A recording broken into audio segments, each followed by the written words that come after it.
મિત્રો આજે ધોરણ 8 ની અંદર ક્લાસ નંબર 4 વિષય ગણિત સમય સંખ્યાઓ વિરોધી સંખ્યા વિશે જોઈએ। વિરોધી સંખ્યા નામ જ છે વિરોધી, એનો મતલબ જે બે સંખ્યાઓનો સરવાળો શૂન્ય થાય, બે સંખ્યાઓ લેવાની, એ બેનો સરવાળો કરવાનો અને જો શૂન્ય થાય તો એ બે સંખ્યાઓને એકબીજાની વિરોધી સંખ્યા કહેવાય। વિરોધીનો મતલબ આખું વિરુદ્ધ, જેમ કે પૂર્વ તો એની વિરોધી પશ્ચિમ થાય, એ પ્રમાણે ઉત્તર દક્ષિણ। તો અહીંયા આપણી પાસે જે પૂર્ણાંક સંખ્યાઓમાં ત્રણ પ્રકારની પૂર્ણાંક સંખ્યાઓ હતી, ધન, શૂન્ય અને ઋણ। એમાં ધન એની વિરોધી થશે ઋણ અને ઋણની વિરોધી થશે ધન। તો જે શૂન્ય વધ્યો એની વિરોધી શૂન્ય પોતે। તો અહીંયા જે બે સંખ્યાઓનો સરવાળો શૂન્ય થાય, વાત ખાસ આ યાદ રાખવાની, સરવાળો, અને એ સરવાળો કેટલો થવો જોઈએ એ યાદ રાખવાનું, શૂન્ય। આ વ્યાખ્યા થશે, જે બે સંખ્યાઓનો સરવાળો શૂન્ય થાય તે બે સંખ્યાઓને એકબીજાની વિરોધી સંખ્યા કહેવાય। જેમ કે એક સંખ્યા લીધી -3 વત્તા 3 કર્યા તો 0 થયા, 8 વત્તા -8 કરું 0 થાય, 2 પંચમાંશ વત્તા -2 પંચમાંશ કરું 0 થાય, 0 વત્તા 0 કરું 0 થાય। એનો મતલબ એવો કે આ ત્રણ ધન સંખ્યા છે તો એની વિરોધી સંખ્યા ઋણ સંખ્યા થશે, એટલે કે -3। -8 ની વિરોધી સંખ્યા -8 ઋણ સંખ્યા છે તો એની વિરોધી સંખ્યા ધન સંખ્યા થશે 8। એનો મતલબ ધનની વિરોધી ઋણ, ઋણની વિરોધી સંખ્યા ધન, જ્યારે 0 છે એની વિરોધી સંખ્યા 0 પોતે જ થશે। અહીંયા ધન સંખ્યાની વિરોધી સંખ્યા ઋણ સંખ્યા, ઋણ સંખ્યાની વિરોધી સંખ્યા ધન સંખ્યા। સંકેતમાં a લખીએ, જે ધન સંખ્યા છે એની વિરોધી સંખ્યા થશે -a ઋણ સંખ્યા, અને હું -a ની વિરોધી સંખ્યા લખું તો એ થશે a, અને આ બે વિરોધી સંખ્યાઓનો સરવાળો કરો એટલે 0 થાય। હવે જોઈએ વ્યસ્ત સંખ્યાઓ વિશે। વ્યસ્ત સંખ્યા વિશે જોઈએ તો જે બે સંખ્યાઓનો ગુણાકાર, અહીંયા શબ્દ યાદ રાખજો, ગુણાકાર, વિરોધીમાં શબ્દ તો સરવાળો, અહીંયા શબ્દ છે ગુણાકાર, 1 થાય, વિરોધીમાં સરવાળો શૂન્ય થાય, બધું ત્યાં બદલાઈ ના જાય। જે બે સંખ્યાઓનો ગુણાકાર 1 થાય એ બે સંખ્યાઓને એકબીજાની વ્યસ્ત સંખ્યાઓ કહેવાય। અહીંયા મેં 3 લખ્યા છે, આ 3 ના છેદમાં 1 હોય એનો હું વ્યસ્ત એટલે ઊંધી કરી સંખ્યા લખું, આના છેદમાં જે 1 હોય એ ઉપર જતો રહે, 3 નીચે આવે, 1/3 થઈ જાય। આ બેનો ગુણાકાર કરો તો 3 3 ઉડી જાય, જવાબ આવે 1। એનો મતલબ આ બે સંખ્યાઓનો ગુણાકાર 1 થયો તો આ બે સંખ્યાઓ એકબીજાની વ્યસ્ત સંખ્યાઓ કહેવાશે। -8 એના નીચે 1 હોય, ઉલટું લખું તો -1 નીચે 8, એ બેનો ગુણાકાર 1 થાય। 2/3 એનો ઊંધી કરી દો તો 3/3 બરાબર 1, -5/8 ગુણ્યા ઉલટી સંખ્યા કરું તો -8/5 બરાબર 1, 1 ગુણ્યા 1 બરાબર 1, -1 ગુણ્યા -1 એના બરાબર પણ 1 થાય।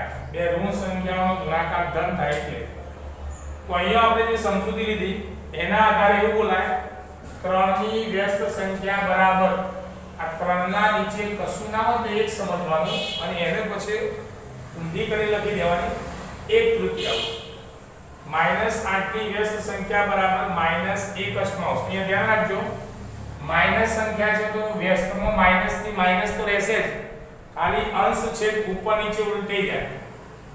2/3 ની વ્યસ્ત સંખ્યા 3/3, અહીંયા 1 ની વ્યસ્ત સંખ્યા 1 તો 1 ની વ્યસ્ત સંખ્યા 1, અહીંયા -1 ની વ્યસ્ત સંખ્યા -1, 0 ની વ્યસ્ત સંખ્યાનું અસ્તિત્વ નથી, કારણ કે 0 સાથે કોઈ પણ સંખ્યાનો ગુણાકાર 0 જ થાય, 1 કદાપી થાય નહીં, જેના કારણે શક્ય નથી।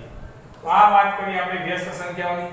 તો વિરોધી જો પૂછે તો ધન સંખ્યા હોય તો એની બનાવવાની ઋણ, અને ઋણ હોય તો એની બનાવવાની ધન, અને વ્યસ્ત સંખ્યા પૂછે તો એ સંખ્યાનો અંશ છેદ ઉલટાઈ દેવાનો, ધન સંખ્યાઓ તો જવાબ ધન જ રહેશે, ઋણ છે તો ઋણ, પણ સંખ્યા ઉલટાઈ જશે. જેમ કે આ ધન સંખ્યા છે તો વ્યસ્ત સંખ્યામાં જવાબ ધન જ આવશે, પણ સંખ્યા ઉલટાઈ જાય. આનો છેદ જે 1 ખરો ને એ ઉપર જતો રહે, 3 નીચે આવે.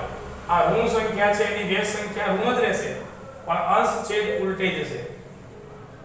પ્રશ્ન આમાં પૂછાય છે બે ત્રણ કે એવી કઈ સંખ્યા જેની વિરોધી એના એ જ હોય, તો એમાં જવાબ આવશે 0. એવી કઈ સંખ્યા જેની વ્યસ્ત સંખ્યા એના એ જ હોય, તો એમાં જવાબ આવશે 1 અને -1. અને એવી કઈ સંખ્યા જેના વ્યસ્તનું અસ્તિત્વ નથી, તો એનો જવાબ આવશે 0. લેસનની અંદર તમારે સ્વાધ્યાય 1.1 લખવાનું રહેશે. આપણે અત્યાર સુધી જે ભણ્યા એની માહિતી સ્વાધ્યાય 1.1 માં છે, એ વસ્તુ લેસનમાં લખવાની રહેશે. નવો ટોપિક શીખીએ સમય સંખ્યાનું સંખ્યા રેખા પર નિરૂપણ. આપણે પ્રાકૃતિક સંખ્યા, પૂર્ણ સંખ્યા, પૂર્ણાંક સંખ્યા આનું સંખ્યા રેખા પર નિરૂપણ શીખી ગયા. એના ઉદાહરણ જોઈ લઈએ. 3 અને -2 ને સંખ્યા રેખા પર દર્શાવો તો તમે શું કરતા? સંખ્યા રેખા દોરતા. આ સંખ્યા રેખા પર સમાન રીતના ભાગ પાડતા. સમાન ભાગ પડી ગયા પછી વચમાં 0 લખતા. 0 ની જમણી બાજુ ખાસ ધ્યાન આપજો. 0 ની આ જમણી બાજુ કહેવાય, જમણો હાથ. ધન સંખ્યાઓ આવે 1 2 અને 3 લખીશું. ડાબી બાજુ ઋણ સંખ્યાઓ આવે -1 -2 -3 અને -4 લખીશું. આપણે પુનરાવર્તન જોઈએ છીએ. 3 અને -2 દર્શાવો. 3 જો ખરા તો આના ઉપર આમ થોડું ગાંઠું ટપકું કરી a લખી દેવાનું, બિંદુ a. અને -2 દેખાય તો ગાંઠું ટપકું કરી b લખી દેવાનું. તો આ વાતે આપણે પુનરાવર્તનમાં પ્રાકૃતિક, પૂર્ણ અને પૂર્ણાંક સંખ્યાઓ સંખ્યા રેખા પર કેવી રીતે દર્શાવાય નહીં. આપણે હવે શીખવાનું છે સમય સંખ્યા. સમય સંખ્યાનો મતલબ અંશ અને છેદ એ પ્રમાણેની સમય સંખ્યા છે, એને આ સંખ્યા રેખા પર કેવી રીતે દર્શાવાય એની ચર્ચા કરીએ. એ ચર્ચાની અંદર જોઈ લઈએ. મુદ્દા જોઈશું પહેલા. યાદ રાખો કરી મુદ્દા જોઈશું પહેલા.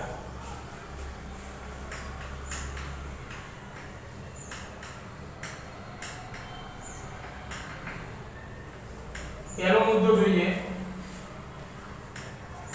સમય સંખ્યા કેવી હોય એની ચર્ચા કરીએ. બરાબર અંશ ભાગ્યા છેદ. એમાં અંશ નાનો હોય અને છેદ મોટો હોય. સમય સંખ્યા એવી છે જેમાં અંશ નાનો છેદ મોટો તથા આ સંખ્યા ધન હોય.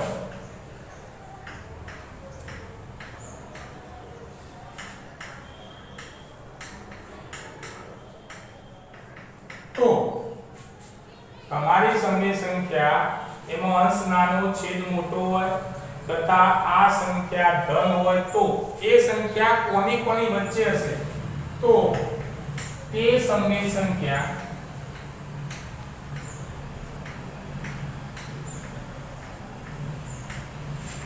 ઝીરો અને 1 ની વચ્ચે હોય.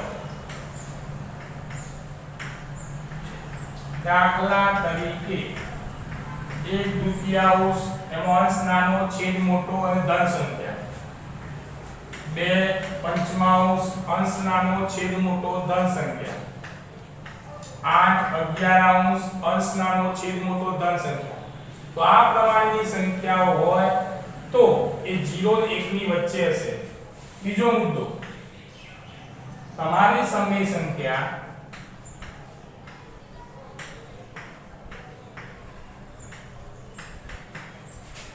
એમાં અંશ નાનો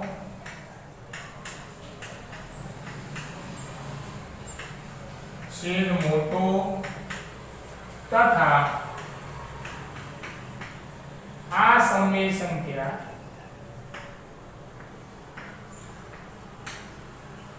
કેવી હોય? ઋણ હોય તો તે સમય સંખ્યા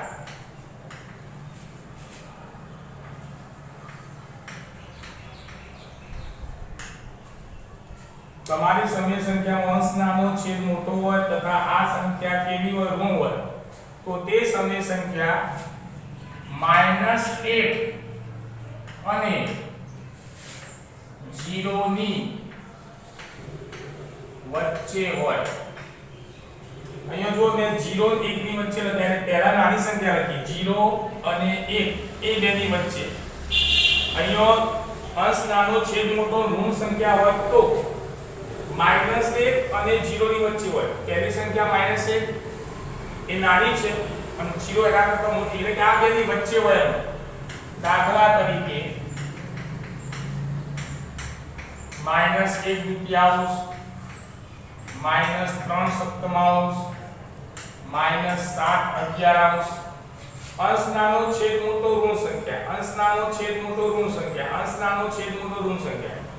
હવે ત્રીજો મુદ્દો,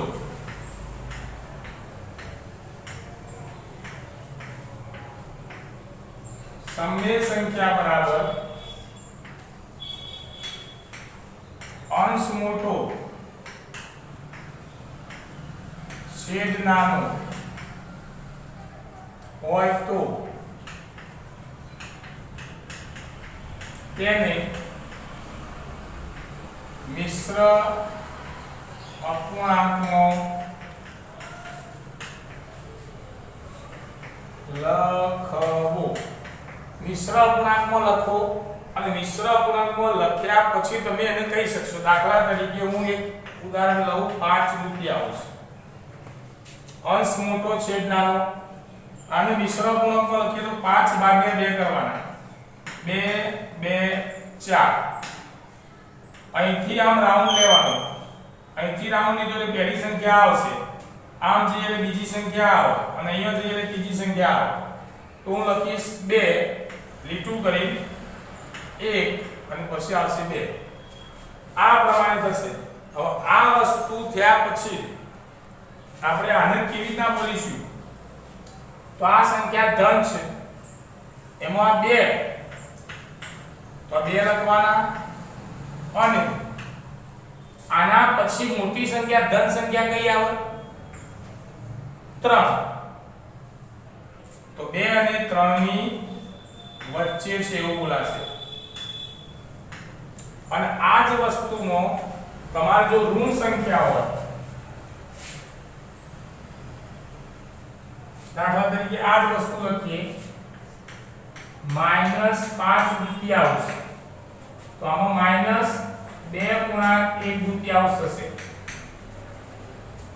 અહીંયા ધ્યાન રાખજો, તમે સંખ્યા રેખામાં 2 થી જમણી બાજુ જવાના. ધન સંખ્યા છે એટલે જમણી બાજુ જવું પડે. જમણી બાજુ 2 પછી કોણ આવે? 3 આવે. એટલે 2 અને 3 ના વચ્ચે. હવે આ સંખ્યા ઋણ છે. સંખ્યા રેખામાં 0 -1 -2 -3 આ પ્રમાણે હોય. બરોબર? આપણી સંખ્યા ઋણ છે એટલે -2 આયા. તો ઋણ સંખ્યાને તમારે જવું પડે ડાબી બાજુ. -2 પછી આવે -3. આ બેમાં નાનું કોણ? તો -3. અહીંયા લખીશું -3 અને -2 ની વચ્ચે છે એમ કહેવાય. આપણે જ્યારે લખીએ ત્યારે પહેલી સંખ્યા નાની રાખવાની. તો નાની સંખ્યા -3 કહેવાય. તો આ પ્રમાણે આપણી સમય સંખ્યા કોની વચ્ચે છે એ પહેલા નક્કી કરવાનું. નક્કી કર્યા પછી એને સંખ્યા રેખા પર દર્શાવવું પડશે. અન્ય ઉદાહરણ આપણે જોઈએ જે આવતા વિડિયોમાં જોઈશું.